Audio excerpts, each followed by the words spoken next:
Chishiaki with the blue Futon. As you can tell from the thumbnail, there are 3 Steelbooks this week. Ferrari did come out this week. Shutter Island did also come out this week. Boyz N The Hood came out last week. And there was only one left on the shelf. So I said, you know what? I might as well buy it. So let's just go in, guys. Shutter Island first. The 10th anniversary limited edition 4K Steelbook. With only 2 special features. So being a 10th anniversary limited edition, looks like they just did it for the 4K reason. Just looking at it. So let's take it off. Problem with Paramount with their papers as well. It's very flimsy right here. Anyway, so okay, just make sure. So it's a very red and black. That is about it. Leonardo DiCaprio's face, the lighthouse. In the back, you have him walking, looks like through a tunnel or the hospital. I haven't seen this movie in a while, so I got to do it again. But this does not come with the digital code. I find that a little disappointing. So here's what the outside looks like.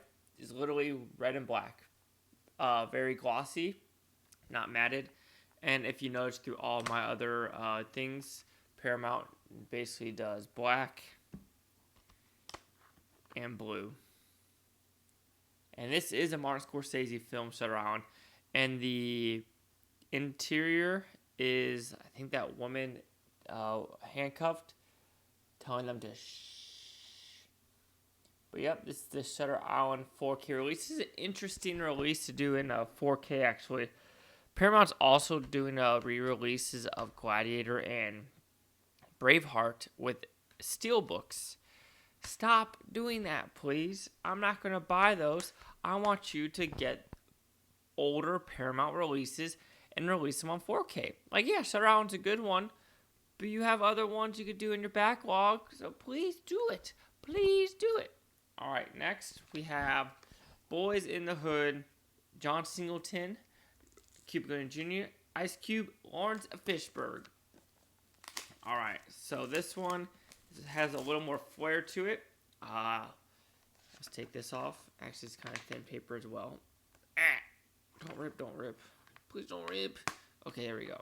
All right, so like I said, you have Morris Chestnut, Ice Cube. I think it's Morris Chestnut, right? If I don't want to. Yes. Ice Cube and Cuba Gooding Jr., Boyz N The Hood, and in the back, Inglewood. So it's basically almost the map of LA and the surrounding suburbs as well. Same with the back. The back is talks about Compton, shoelaces on the telephone wire. Downtown is also in it.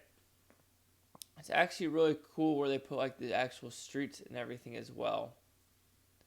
So there's actually a good amount of detail in this Steelbook. I don't know a lot about LA, but it looks like you have something about the McDonald National Park. But yeah, the only time I've been to Compton was to pick up my vehicle from being shipped to Portugal. So of course you have a digital code. And Sony does the same thing. Sony does the black and blue, but they actually kind of make it a little different. But yeah, and kind of like all Sony releases, they do nothing on the interior. Just very shiny gold. So actually that's a really cool exterior Steelbook. Boyz N The Hood is. Very cool exterior. I enjoy it. It has a good flair to it. The map of LA. I like topographs. Map of, I think that's what it's called. But yeah, that's actually a really awesome Steelbook as well. And then we'll go into 4V Ferrari. When I went to 4V Ferrari, or when I went to Best Buy to pick it up, of course I pre-ordered these because I don't want to miss out on them. There's only one left on the shelf. Unlike last week, Dr. Sleep, there's absolutely none left on the shelf.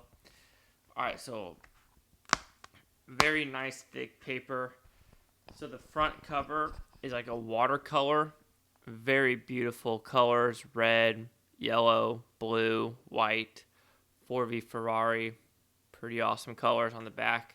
The year 66 when the race was actually happening. Red, white, and blue. Alright, so let's look on the interior. So, of course, you have digital code. And then, bam, the 4K disc. As well as Blu-ray. So, it looks like DVDs and 4Ks are not happening no more. Which makes sense because if you buy a Blu-ray, the DVD's in there. And the front is just a straight still of Matt Damon, I was going to say Ben Affleck, and Christian Bale. So there's the front, and there's the side. So actually, I love the watercolor of this, but I also love the map of Boyz N The Hood. But if I had to go to one as a whole, Ferrari wins for one reason only, the interior. They actually decided to do both. And about Boyz N The Hood, I love the exterior of what they decided to do with it. I wish they did something more with the interior. They did something really cool with the interior, like more map or more something about LA. That would have probably won. But with the watercolors, with this one, very nice looking in the interior. So there are the Steelbooks for this week. Next week the rest of the month is Midway, Frozen 2, and Knives Out. And for the month of March, there really isn't a lot. Of course, there's new Disney ones coming out like WALL-E, Bugs Life, Monsters Inc., Monsters Universe. I think one more as well. I can't remember. But then all the Daniel Craig bonds are coming to a Steelbook as well. And I hope those actually have some special features, and I will buy those. All right, cheese, I got the Blue Futon. Like, comment, subscribe. One more thing is Futon. Toby, Blue Futon. Thank you for watching. Have a great day. Ooh, I said that one fast today.